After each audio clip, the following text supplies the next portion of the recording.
Hi, I'm Scott Manson from Driver61 and welcome to our driver analysis series of videos where I take a look at your onboard footage and analyse it as I would with a racing driver during a racing weekend. So we have a bit of a different video today where I'll be actually analysing my own racing footage. So the first thing we're going to do is watch the video in full, and then I'm going to analyse what was going on from my perspective and why I made the decisions that I made to overtake during the first lap. First of all, you've got to hear the noise, absolutely fantastic.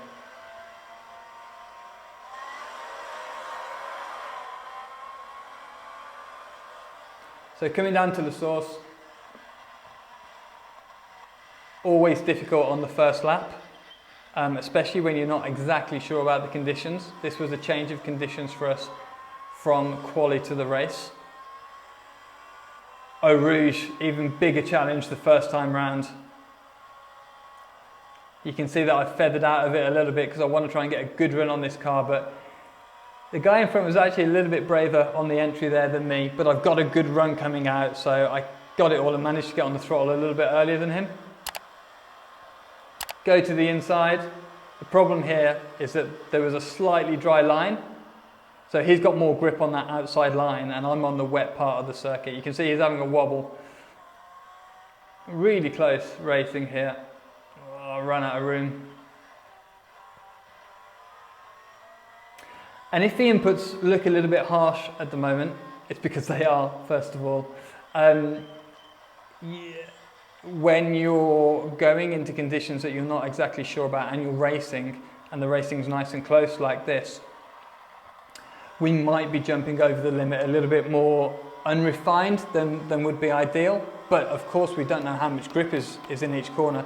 Spa is such a big track that one part of the circuit can be a lot wetter than another part, and you're coming around for the first time not exactly knowing how much grip there is. Plus the tyres are coming up to temperature and so on, so there's a load of variables going on there. Just nipped up the inside of the T70. Can we make it around the outside of the other one? Yes, so you can see there in the twisty sections the T70s struggle a little bit because they've got all that extra weight in them. So myself and the Chevron, I've made a move, we've gone. Unfortunately we can't see what's behind us now. Didn't get a great exit coming out of on the run up to Blanchimont there, which was a bit of a pain. I've lost a bit of time to the car in front. Coming out to Blanchimont first lap, massive challenge. How do we know how much speed to carry in? I've got on the brakes. You can hear there that I got on the throttle quite early. It means that I've not gone into the corner quite quickly enough. I was quicker than the guy in front, but I haven't gone in quickly enough there.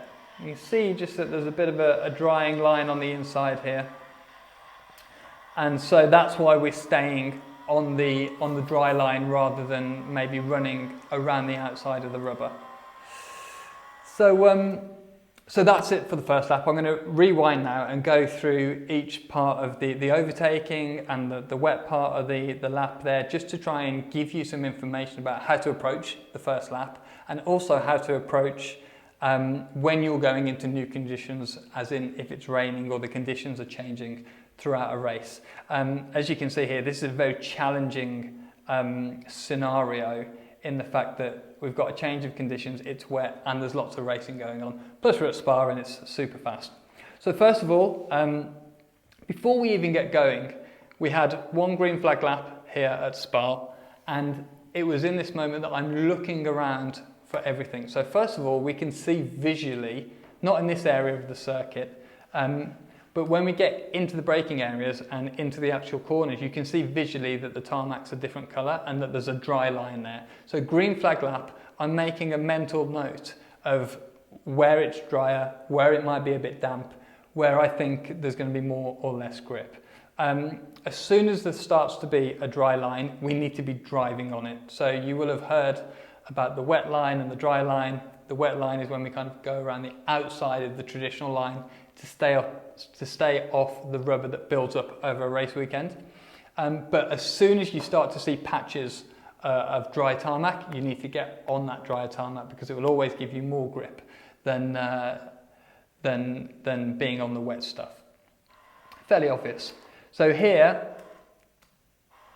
I'm positioning myself slightly out of line because I need to see the lights. You can't actually see it in the video here, but the lights are behind the mirror in the middle here, and I need to be able to see them. The problem is if I'm tucked up behind this T70, I can't see anything, which means that I only react when he reacts, which means that I'm not going to get anywhere near him during the start.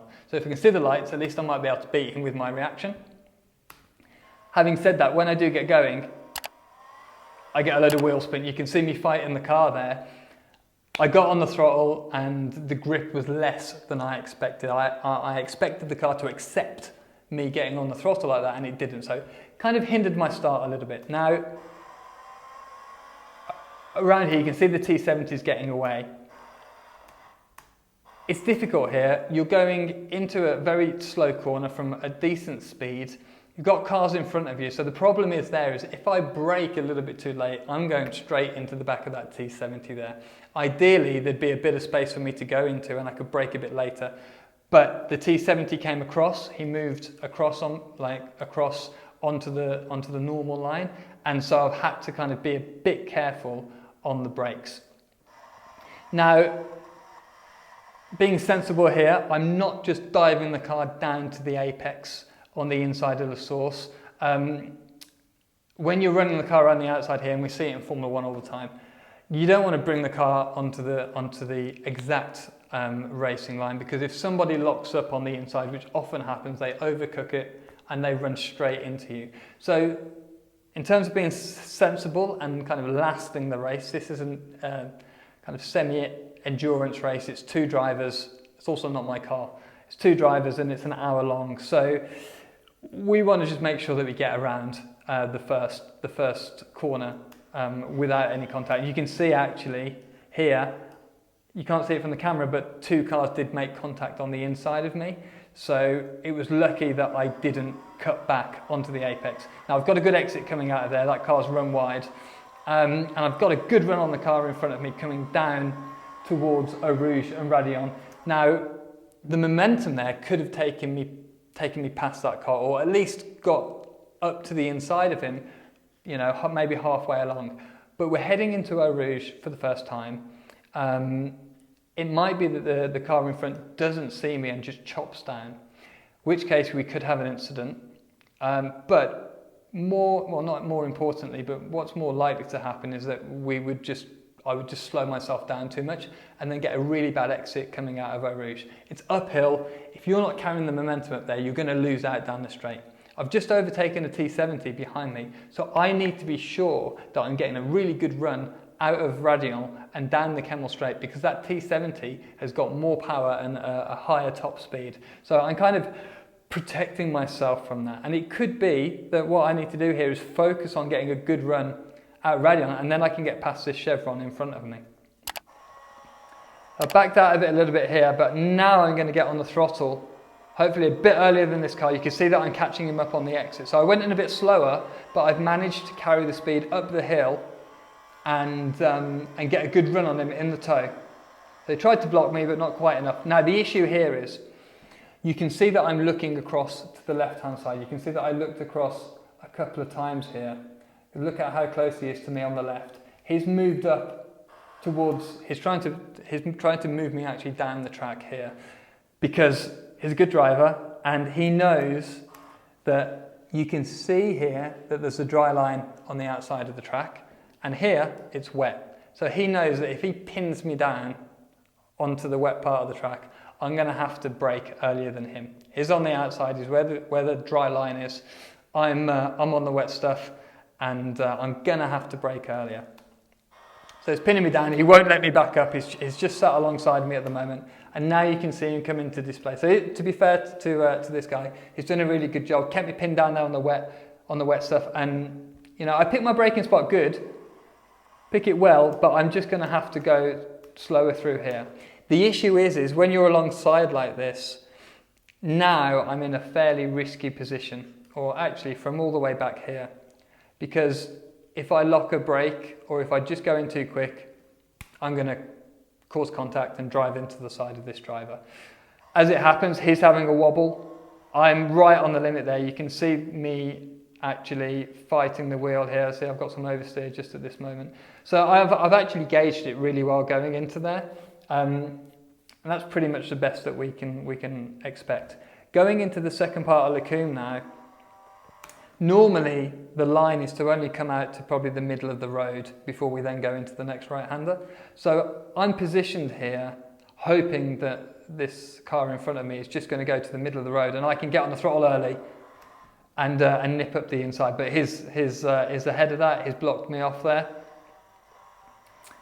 And away we go. So again, he knows that he's got a poor exit coming through the right-hander there and he's dived the car down to the inside. I'm just trying to keep everything nice and tidy now. Going to struggle to overtake into the next corner because there isn't enough deceleration going into there. The longer the braking area and the bigger the deceleration, the more opportunity there is to overtake on the brakes. Going into this left-hander, which doesn't have a name or didn't have a name, the deceleration isn't very much. And so I know that I'm not going to get through there, so I might as well get the car on the right line and try and get a good run down to Pool, which I do. I cut back a little bit more than this car in front. You can see that I'm on a slightly tighter line here, getting the car straighter sooner, and that means I can get on the throttle a little bit earlier. He knows that, he's watching his mirrors, he's gone down to the inside. Now I'm thinking that actually I'm in a pretty good position because I'm on the dry line. However, if you look at the surface across here, it looks like the track's dry all the way across. So actually that advantage that this guy had going up to Lacombe, where I was on the wet and he was on the dry, that's disappeared now because this part of the circuit, for whatever reason, whether it be the wind or it was more sheltered, I don't know, is drier on the inside. So he can get away with defending there, almost make it around him, but now we're alongside and he's just going to hang me out to dry. I'm in a bad position here. Pouon's a long corner and it's easy for him just to chop me out and drive across the front of me. Pretty strong driving, to be honest with you, there to put me on the curb. But it's fine, I'd do exactly the same if I was in his position. He's just going to try and drive me onto the AstroTurf. Now the thing is here, you have to be super careful in the wet because if I drop a wheel, like you can see here, I'm right on the extremity of the curb and maybe this green painted section. Beyond that here is AstroTurf, and if you get on that, the car will just go. The AstroTurf, as I'm sure many of you know, is very, very slippery in the wet. So better for me to tuck in and crack on. So actually the T70 here, you can see we've got first, second and third. The T70 here is getting a bit of a bad exit. And because I've got a bit of space here now to get on the throttle earlier, the Chevron's getting boxed in behind the T70. And because he's so close to him, he can't go to the outside and he's going around the outside here. Look, he's making the move around the outside. And incredibly, it all works out pretty well for me that if I rewind, my momentum off Pouon drives me forwards, and as he moves across to the left, it opens up a bit of space for me. And I mean, that was pretty much, let me just go back, that was pretty much on the limit. I mean, I remember the rears locked a little bit here, so you can see the steering angle. The rears are locked up a little bit here. And at this point, I'm kind of heading quite quickly into the next chicane. Now, this part of the circuit, it was a bit wetter on the inside. That's probably why I kind of pushed the car over the limit a little bit too much, because it took me by surprise how wet the inside of the track was there. And this car in front of me has gone in so quickly here that it's gone around the outside of the T70. So great driving by the guy in the Chevron. I'm now a little bit impatient because I can see this Chevron going through and I don't want to lose contact with him. We can see that it's working out pretty well for these lighter cars in these wet conditions, and I think we're driving them pretty well. So I don't want to lose contact with him. So I do kind of stuff myself in this position here. To be honest with you, it's a bit of a risk putting yourself alongside a car coming into this section or corners like this, because I'm not completely alongside him. I'm only halfway alongside him. And if you think about it, to be fair to other drivers in these situations, their vision is down at the apex here, right? It's only their peripheral that they're using on the inside, and if you're not fully alongside them, it may be that they just don't see you, especially in a closed cockpit sports car like the T70. The visibility from the side is not great.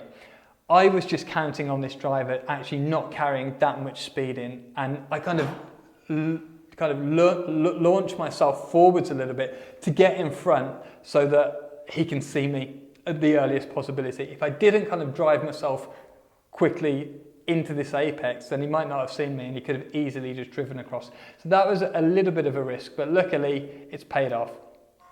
We can see the car in front just getting a little bit sideways as we come through. So now we've cleared the T70s, I'm a little bit worried coming through this section that they're just going to come straight back past me down the run, down to Blanchimont. They've got so much power, even in these wet conditions, they're so quick in a straight line. So I'm focusing on just getting out of this right-hander as quickly as I can. You can see that I'm actually balancing the car all the way through there. Such good fun, this car to drive. Checking my mirrors to make sure that that T70 isn't going to come back past me, because what I don't want to do in this position is the chevrons kind of moving ahead. I don't want the T70 to come back past me to then get stuck behind him through the complex of corners, through Lacombe and all the way back down through the infield section. So I'm really focused on defending if he is coming up on me, which is not, but getting through this section as quickly as you can. You can see through Blanchimont I'm a bit quicker than the guy in front. Take a bit of time out of him there. So now I'm thinking, okay, I'm going to get back on this guy and keep it nice and tidy through this section. Also, what I'm trying to kind of juggle with at this moment is, if you think about the strategy for the race, I've got maybe 30 minutes in the car, which is more than enough time to destroy a wet set of tyres. So in these drying conditions, you've got to consider actually looking after the tyres a little bit once the race settles down a little bit. So it's just a case now of getting my head down and trying to catch this driver up in front of me. We're in P1 and 2, which is fantastic. So the remainder of the race, just to fill you in because I don't have the footage right here, we did drive away from the T70s. And I did eventually catch him up. It took me quite a long time. It took me 5 or 6 laps, I think, in the end. I managed to overtake him. But it's that scenario where maybe he's only a second and a half in front of me at the moment, maybe even a second. But you put yourself in the position where it took me 5, 6 laps. That's only 0.2 of a second a lap quicker I was than him. So you can't make any mistakes. If you go into the hairpin too quickly or lose a bit of speed somewhere and it costs you half a second, you put yourself 2.5 laps behind where you should be in terms of your progression closer. So when you're racing with drivers that are very close to you, there's a big emphasis on minimizing mistakes. And that's something that I do through one of my training programs, is work with drivers to change their technique so that we mitigate any risk. And it's especially important in challenging conditions like this, where it's very difficult and that it might be patchy or damp. So it's just about keeping everything calm, understanding how much grip there is. And you'll find that if you are driving the car on the limit all the time, then actually this process is much easier. The most difficult thing is when a driver isn't driving on the limit all the time.